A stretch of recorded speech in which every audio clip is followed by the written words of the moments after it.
Hello guys, the depth queen स्वागत करती है अपने डार्क डेप्थ वर्ल्ड में। और आज मैं बात करने वाली हूँ एक ऐसे चेहरे के बारे में जिसने कहीं ना कहीं ट्रैवलिंग व्लॉगिंग को बड़े पर्दे पर नहीं बल्कि छोटे पर्दे पर इंट्रोड्यूस किया था। और वो चेहरा है दीप्ति भटनागर का। जी हाँ, दीप्ति भटनागर कहने को जो है ब्यूटी पैजेंट टाइटल होल्डर भी रह चुकी हैं, मॉडलिंग भी वो कर चुकी हैं, फिल्मों में भी काम कर चुकी हैं, टेलीविज़न पर सीरियल प्रोड्यूस भी कर चुकी हैं और उसमें एक्टिंग भी कर चुकी हैं। मल्टी टैलेंटेड दीप्ति भटनागर को आज मैं आप लोगों के सामने उनके बारे में बात इसीलिए भी कर रही हूँ क्योंकि आज के ज़माने में, क्योंकि आजकल का जो ज़माना है वो एआई का ज़माना है और बहुत सारे प्लेटफॉर्म आ चुके हैं। ख़ास तौर पे यूट्यूब पर हम ज़्यादातर क्या देखना आजकल पसंद कर रहे हैं। हालांकि एक वक्त पर बहुत देखा करते थे, अब थोड़ी सी उनकी भी डिमांड कम हो रही है। हाँ, कुछ अभी भी ऐसे लोग हैं जो ये चीज़ों को यूट्यूब पर पसंद करते हैं और वो है व्लॉगिंग। और स्पेशली मैं बात करूँगी ट्रैवलर जो व्लॉगर्स होते हैं उनको कहीं ना कहीं मुझे जो लगता है ये आइडिया शायद दीप्ति भटनागर की वजह से ही मिला। अब आप कहेंगे कि दीप्ति भटनागर ने ऐसा टेलीविज़न पर क्या किया था जिससे यूट्यूबर को ये आइडिया मिला कि वो उनके आइडिया से इंस्पायर होकर वो लोग बने हैं ट्रैवलर व्लॉगर। तो मैं बता दूं कि दीप्ति ने दो शोज़ को प्रोड्यूस किया था। एक था मुसाफिर हूँ यारो और दूसरा था यात्रा। ये दो ऐसे शोज़ थे जिसका कॉन्सेप्ट ही यही था कि वो दीप्ति ट्रैवल करती थी और जिस जगह पे वो जाती थी उस जगह की खूबियों को, स्पेशलिटी को, वहाँ का खाना, वहाँ की जो मार्केट्स हैं उसको एक्सप्लोर करती थी और बाकायदा टीवी पर हम लोग देखा करते थे। ये जो दो शोज़ हैं ये आज से 20 साल पहले आया करते थे, मुसाफिर हूँ यारों और यात्रा। यात्रा तो बहुत ही पॉपुलर शो हुआ था। सन 2002 में ये आया करता था और सन 2003 तक ये शो स्टार प्लस पर आया करता था, जिसमें आपको दीप्ति जो हैं वो यात्राएं करती हुई स्पिरिचुअल जो होता है, जैसे कि हरिद्वार वगैरह जो भी स्पिरिचुअल जो जगहें होती हैं वहाँ पर दीप्ति जाती थी, मंदिरों के अंदर वहाँ पर दर्शन करती थी और बाकायदा जो है शूट होता था। फिर उसके बाद वहाँ की स्पेशलिटी, वहाँ की जो कहानियाँ होती थी, उस तपोभूमि का जो एक ताप होता था उसके बारे में वर्णन करना, वहाँ की मान्यताओं को, वहाँ की जो आस्था को पब्लिक तक पहुँचाने का काम दीप्ति करती थी। वो बात अलग है कि फिर दीप्ति ने इस शो में अपना रिप्लेसमेंट रखा श्वेता तिवारी को, क्योंकि श्वेता तिवारी ने भी फिर उनकी जगह ली, क्योंकि वो जो टाइम था वो टेलीविज़न की बहुओं का टाइम था और जो पब्लिक थी वो टेलीविज़न बहुओं पर फिदा हो पड़ी थी और पब्लिक को लगता था कि मतलब टेलीविज़न की एक्ट्रेस से काफ़ी लगाव हुआ करता था।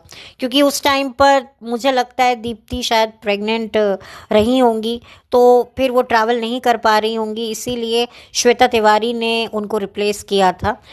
क्योंकि जो मुसाफिर हूँ यारों के जो डायरेक्टर थे उन्हीं के साथ फिर दीप्ति की शादी हो गई और सन 2003 में उनको पहला बेबी हुआ। फिर उसके बाद सन 2009 में वो दोबारा माँ बनी और आज की तारीख में दीप्ति जो हैं वो दो बच्चों की माँ बन चुकी हैं और उनके हस्बैंड हैं। और अपने हस्बैंड के साथ मिलकर उन्होंने जो अपना प्रोडक्शन हाउस शुरू किया था शादी के बाद, उसके बाद उन्होंने और भी कुछ डेली सोप्स को भी प्रोड्यूस किया, जैसे कि कभी आए ना जुदाई करके शो आया करता था, वो भी जो है दीप्ति ने ही, भटनागर ने ही उसे प्रोड्यूस किया था। तो मैं ये कह सकती हूँ कि दीप्ति उन लोगों में से है जिसने कभी भी गिव अप नहीं किया कि यहाँ नहीं तो कहीं और सही, कहीं ना कहीं वो रुकी नहीं। अक्सर लोग डिसहार्टेड हो जाते हैं कि यार हम तो बॉलीवुड में आए थे और मॉडलिंग से आए थे बॉलीवुड में, और हमको तो लोग कहते थे कि भाई तुम तो एक्ट्रेस बनोगी। लोग भी कहते हैं कि यार तुम तो इतनी खूबसूरत हो, तो तुम एक्टिंग में क्यों नहीं ट्राई करती। तुम्हें तो हाथों हाथ शोज़ मिल जाएंगे, फिल्में मिल जाएंगी। और दीप्ति के साथ भी ऐसा ही हुआ। दीप्ति ने जो है अर्ली 90s में, यानी कि 1995 में उन्होंने कई फिल्मों में काम किया। उनकी शायद एक फिल्म राम शस्त्र भी थी। बहुत सारी फिल्मों में उन्होंने काम किया, लेकिन उनकी फिल्में इतनी चली नहीं, इतनी ब्लॉकबस्टर नहीं हुई। तो इस वजह से दीप्ति का करियर भी कोई खासा आगे बढ़ा नहीं। फिर उसके बाद उन्होंने जो रुख किया वो टेलीविज़न पर किया, और फिर उसके बाद जो है उनको एक अच्छी खासी पहचान मिली।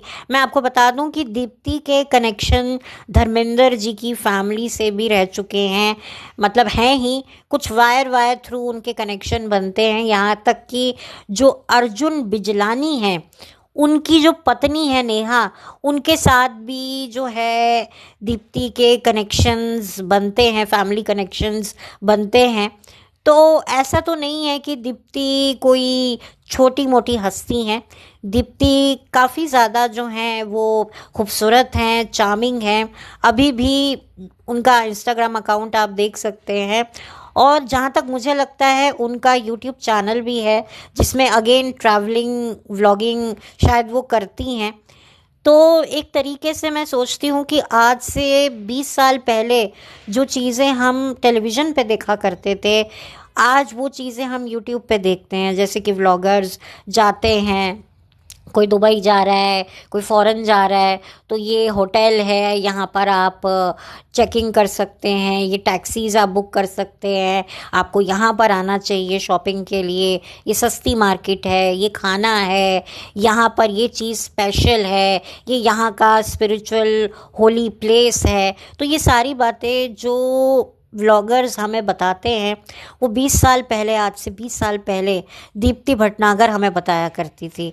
वो बात अलग है कि अब यूट्यूब आया है, तो हम लोग यूट्यूब में बहुत इजीली चीज़ें देख सकते हैं, क्योंकि जो व्लॉगर्स होते हैं वो हर रोज़ जो व्लॉगिंग करके वीडियोस को अपलोड करते हैं। पहले तो क्या होता था कि मतलब रेगुलर शोज़ आते थे, पर आधे आधे घंटे के होते थे। यहाँ पर जो हैं व्लॉगर्स के पास पूरी ये अपॉर्चुनिटी होती है कि वो अपने अकॉर्डिंगली अपनी टाइमिंग सेट करते हुए वीडियोस अपलोड करें। 25 मिनट, 30 मिनट, कभी कभी 30 से भी ज़्यादा की भी हो जाती है। बहुत रेयर ऐसी होती हैं व्लॉगिंग ट्रैवलर्स की कि भाई कोई बहुत ही अच्छी कोई जगह है, वहाँ पर आप एंजॉय कर रहे हो, बीचेस हैं। तो ये चीज़ें टीवी पे आती थी। टीवी पे क्या आता था कि एक तो आधा टाइम तो एडवर्टिजमेंट ही खा जाती थी, तो टाइमिंग मैच नहीं करते थे। लेकिन काफ़ी पॉपुलर हुआ था यात्रा शो। उसका जो टाइटल ट्रैक था वो लता मंगेशकर जी ने गाया था, और बहुत ही प्यारा गाना था। चल हंसा उस देश जहाँ तोरे पिया मिले, बड़ा अच्छा गाना था और हम लोग सुना करते थे। और स्टार प्लस की एक कैसेट भी लॉन्च हुई थी स्टार परिवार की, तो उसमें भी इस गाने को दिया हुआ था। पहले ऑडियो कैसेट्स काफ़ी चलती थी, तो स्टार परिवार जब नया नया फेमस हुआ था सन 2003 में, तो उनके जो टाइटल ट्रैक्स हुआ करते थे उस ज़माने में, जो सीरियल्स वगैरह जो काफ़ी पॉपुलर हुआ करते थे, तो उनके शोज से ज़्यादा उनके टाइटल ट्रैक, जैसे कि क्योंकि सास भी कभी बहू थी का, कहानी घर घर की, क्योंकि और कसौटी ज़िंदगी की, कहीं किसी रोज़, और उस टाइम पर जो जो शोज़ आते थे, देश में निकला होगा चांद, संजीवनी, तो उनके टाइटल्स, पहले तो देखो यूट्यूब वगैरह ये सारी सुख सुविधाएं होती नहीं थी इतनी, और गाने बड़े अच्छे लगते थे सुनने में। तो हम कुछ ऐसे भी शोज़ हुआ करते थे जिनके टाइटल सुनने के लिए ही बैठा करते थे कि भाई पहले इसका टाइटल सुन ले, सीरियल में हमें कोई इंटरेस्ट नहीं है। तो ऐसे भी शोज़ मेरे को पसंद थे जिनके टाइटल ट्रैक एक ज़माने में बड़े अच्छे हुआ करते थे। जैसे कि कसौटी का टाइटल ट्रैक बहुत अच्छा था। मुझे काव्यांजलि का टाइटल ट्रैक बहुत अच्छा लगता है, और शायद वो भी इस कैसेट में मौजूद था। तो ऐसे ही मतलब तब हम लोगों को ऐसी छोटी छोटी चीज़ें बड़ी खुश करती थी कि अरे टाइटल ट्रैक की कैसेट आ गई है, तो बड़ा अच्छा लगता था। स्टार परिवार का जो वो टाइटल ट्रैक था, आए थे एक रोज़ मेहमान बन के, तो ये भी बड़ा पॉपुलर हुआ था। स्टार परिवार भी तब देखना बहुत बड़ी बात होती थी, अरे आज तो स्टार परिवार अवार्ड आएंगे, कौन सा मतलब किसको बेस्ट बेटा, बेस्ट बहू, बेस्ट माँ। तो तब हम लोगों की जो चॉइसेस होती थी, तब हमारा जो क्रेज़ होता था वो बड़े डिफरेंट लेवल का होता था। तो ऐसे ज़माने में तब दीप्ति भटनागर ने कुछ ऐसा नया किया जिसको आज यूट्यूब पर हम देखते हैं। तो कहीं ना कहीं दीप्ति को मैं धन्यवाद करना चाहती हूँ कि एक तरीके से उन्होंने जिस चीज़ की शुरुआत की थी, आज से करीबन 20 साल से भी ज़्यादा हो गए हैं, सन 2002 की अगर मैं बात करूं, चलो मैं यात्रा की ही बात कर लूं, मुसाफिर हूं यारो मैंने देखा नहीं है, मुझे एग्जैक्टली पता नहीं है वो कौन से ईयर में आया था, लेकिन साइमल्टेनियसली आए थे। पहले शायद मुसाफिर हूँ यारो आया था, फिर उसके बाद जो है यात्रा शुरू हुआ था। क्योंकि शायद मुझे लगता है कि ये आइडिया मिला होगा कि क्यों ना हम किसी रिलीजियस स्पिरिचुअल प्लेस जाएं, क्योंकि ऐसे बहुत सारे लोग हैं जो बुज़ुर्ग लोग हैं जो ट्रैवल नहीं कर सकते, जो कहीं जा नहीं सकते, तो उनकी इच्छा होती है कि हम जैसे कि चार धाम की यात्रा करें या कोई स्पिरिचुअल प्लेस जाएं, हरिद्वार जाएं। तो उन लोगों को सोचकर दीप्ति और दीप्ति की टीम ने, दीप्ति के हस्बैंड ने ये रचना करी थी और ये आज कामयाब हो रही है। आज व्लॉगर्स जो हैं वो अपना कैमरा पकड़ के पहुंच जाते हैं, बट उस टाइम पर तो बाकायदा सेटअप हुआ करता था, शूटिंग हुआ करती थी, और ऐसे में चीज़ें मैनेज करनी, वहाँ जाना, और दीप्ति पूरा इंडियन अटायर में साड़ी वाड़ी पहनकर बड़ी खूबसूरत लगती थी। मैंने यात्रा नहीं देखा है, लेकिन हाँ मुझे पता है यात्रा शायद अर्ली मॉर्निंग आया करता था, अगर मैं गलत नहीं हूँ तो, क्योंकि ऐसे शोज़ जो स्पिरिचुअल होते हैं वो अर्ली मॉर्निंग्स ही आया करते थे। तो ज़्यादातर जैसे कि योगा वगैरह, अब तो खैर ये सब चीज़ें डिजिटल हो गई हैं, अब तो खैर यूट्यूब पर भी लाइव आरती, जैसे कि वैष्णो देवी की, तो ये सारी चीज़ें पहले बहुत लिमिटेड प्लेटफॉर्म्स पर अवेलेबल होती थी। आजकल तो मतलब बहुत ही अच्छा एक वो प्रोसीजर हो गया है। अब तो टाटा स्काई में भी ये सारी सुख सुविधाएं हैं कि सुबह सुबह अगर आप ये सब्सक्रिप्शन लोगे तो आपको सुबह सुबह माँ वैष्णो की आरती, इस मंदिर की आरती, उस मंदिर की आरती, या जैसे कि गुरुद्वारे में जो पाठ होता है, तो मतलब जिसको जो पसंद हो। तो बट पहले 20 साल पहले ये सारी सुख सुविधाएं, टेक्नोलॉजी पर हमारी ज़िंदगी निर्भर नहीं थी। हमारी ज़िंदगी जो निर्भर थी वो खुद के दम पर, खुद के बलबूते पर हुआ करती थी, आज से कुछ 20-21 साल पहले। लेकिन अब हमारी जो ज़िंदगी का काफ़ी हद तक जो लगाम है वो टेक्नोलॉजी ने ही ले रखी है। और आजकल तो जो भी चीज़ें हैं, पहले होता था कोई समस्या होती थी तो हम अपने बड़े बुजुर्गों से पूछा करते थे, अब कोई भी समस्या होती है तो हम क्या बोलते हैं उसको, जीपीटी, हाँ जीपीटी को हम कनेक्ट करते हैं। तो अब ये ज़माने की बात है, तो वो एक बड़ा ही मतलब कहते हैं ना कि लिमिटेड सोर्स वाला दौर हुआ करता था, जब हमारे पास जितना भी होता था हम उसमें ही खुश हो जाते थे।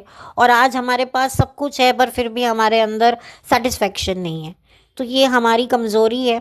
बट ठीक है, वो वक्त काफ़ी अब याद आता है, क्योंकि हमने कभी सोचा नहीं था कि आज से 20-21 साल बाद हम ऐसी ज़िंदगी देखेंगे, एआई वाली ज़िंदगी देखेंगे, जहाँ पर कब क्या हो रहा है हमें खुद नहीं पता, कि हमारा क्या से क्या करके जो है बनाकर जो है मार्केट में बेचा जा रहा है, कैसी कैसी वीडियोस बन रही हैं जो बहुत ज़्यादा शॉकिंग है।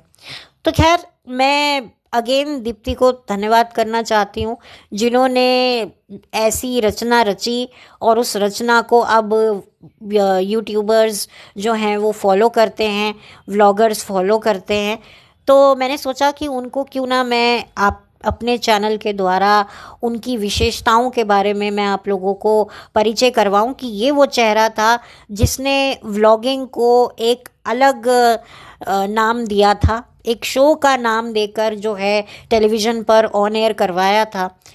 तो आज तो खैर यूट्यूब पर हम देखते ही हैं, भरे बैठे हैं व्लॉगर्स, लेकिन पहले कितनी मेहनत लगती होगी। मैं सोचती हूँ पूरा setup, team, makeup, lights, camera, कहाँ जाके शूट करना है, क्या दिखाना है, परमिशन लेनी जहाँ पर आपको शूट करना है। तो ये सारी चीज़ें करना बहुत मेहनत का काम है। तो दीप्ति ने ये सारी चीज़ें करी हैं और मेहनत करके अपने बलबूते पर जो है उन्होंने ये सारा इस्टेब्लिश किया। बट ठीक है, जो भी है, आज दीप्ति एक अच्छी ज़िंदगी जी रही हैं और वो खुश हैं और एक्टिव हैं। तो मैं उन्हें शुभकामनाएं देना चाहती हूँ और एक तरीके से दीप्ति से बहुत से लोगों को कुछ सीखना चाहिए कि यहाँ नहीं तो कहीं और सही, अपने आप को आजमाते रहिए, काम करते रहिए, हिम्मत मत हारिए। क्योंकि शायद दीप्ति ने एज एन एक्ट्रेस वो पहचान नहीं बनाई, लेकिन as a personality, as a producer उन्होंने टेलीविज़न को जो दिया है वो देने के बारे में मुझे नहीं लगता कि कोई और सोच सकता था। तो ये बहुत बड़ी अचीवमेंट दीप्ति जी की रही है, जिसको मैं मानती हूँ कि अक्सर लोग वो हो जाते हैं, डिसहार्टेड हो जाते हैं कि यार करियर नहीं बना, हमें तो ये करना था, वो करना था। लेकिन ठीक है, यहाँ से अगर सफलता नहीं मिली तो कहीं और से मेहनत हम करते रहेंगे। और दीप्ति काफ़ी खूबसूरत है और अभी भी उन्होंने अपने आप को मेंटेन किया है, 2 बच्चे हैं, तो आज भी वो बड़ी प्रिटी चार्मिंग लगती हैं। तो बट जो भी है, ये रियलिटी मैं आपके सामने रखना चाहती थी कि कई ऐसे लोग होते हैं जो अपनी किस्मत को आजमाते हैं और किस्मत उनका साथ नहीं देती है तो वो मायूस नहीं हो जाते हैं, वो कहीं और से जो है अपने आप को तराशते हैं और कामयाबी पाते हैं।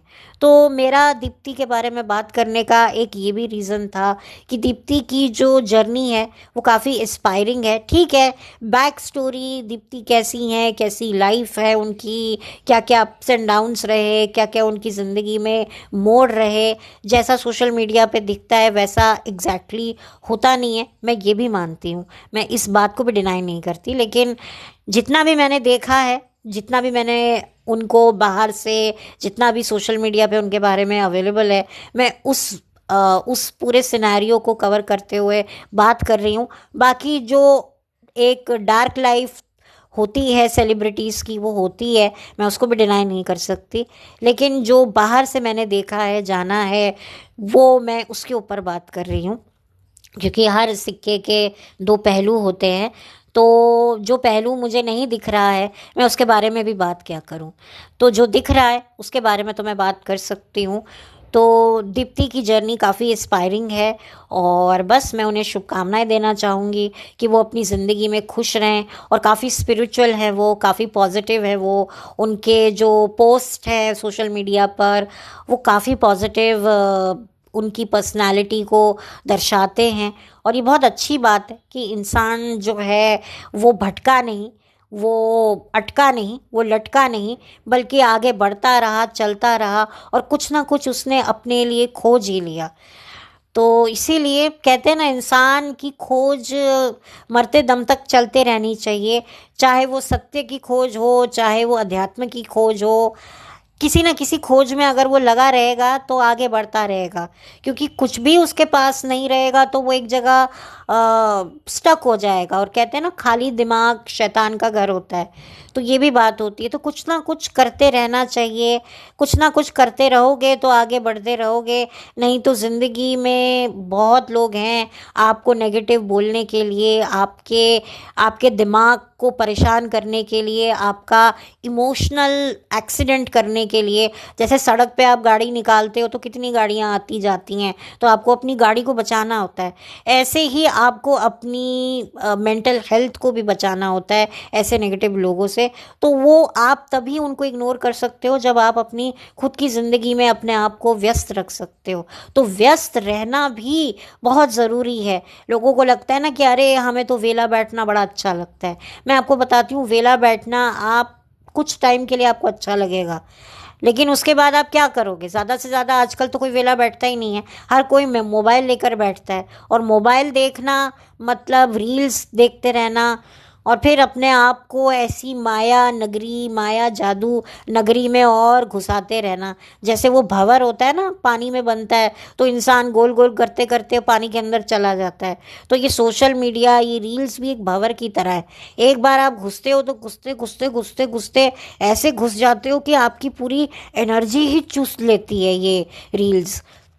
तो इसीलिए कुछ कंस्ट्रक्टिव क्रिएटिव इंसान को करते रहना चाहिए, थोड़ी बहुत अच्छी किताबें पढ़ते रहना चाहिए, अपने दिमाग को पॉजिटिविटी की ओर जो है वो लगा के रखना चाहिए। ये भी एक एक्सरसाइज है। जैसे आप शरीर की कसरत करते हो ना सुबह सुबह, वैसे ही मानसिक कसरत भी करवानी बहुत ज़रूरी होती है। तो खैर, ये थोड़ी बहुत लेक्चरबाजी थी जो मैंने कर दिया आप लोगों के साथ। अब मैं इस वीडियो को बंद करती हूँ और ज़्यादा कुछ और है नहीं मेरे पास कहने को। जो था, जो मेरा पॉइंट ऑफ व्यू था, जो भी मेरे दिल में बात थी, वो मैंने सब आप लोगों के सामने रख दी है। अब आपके ऊपर है कि आप इस वीडियो को कितना सपोर्ट देते हैं, कितना दुत्कारते हैं, वो आपके ऊपर है। तो अगर आपको मेरा ये वीडियो अच्छा लगा हो तो प्लीज़ लाइक कीजिए और चैनल को मेरे सब्सक्राइब कीजिए। कुछ अपना पॉइंट ऑफ व्यू लिखना चाहते हैं, कुछ अपनी बात करना चाहते हैं, या आपने दीप्ति के शोज़ को देखा है तो प्लीज़ अपना एक्सपीरियंस मेरे साथ कमेंट सेक्शन में ज़रूर शेयर कीजिए। और अगर आपको मेरी ये वीडियो अच्छी लगी हो और किसी और के साथ आप शेयर करने का मन बना रहे हैं तो ज़रूर कीजिए, मुझे कोई एतराज़ नहीं है। तो बहुत जल्दी आपसे मिलूंगी एक नए वीडियो के साथ। तब तक के लिए thank you so much. Have a blessed day.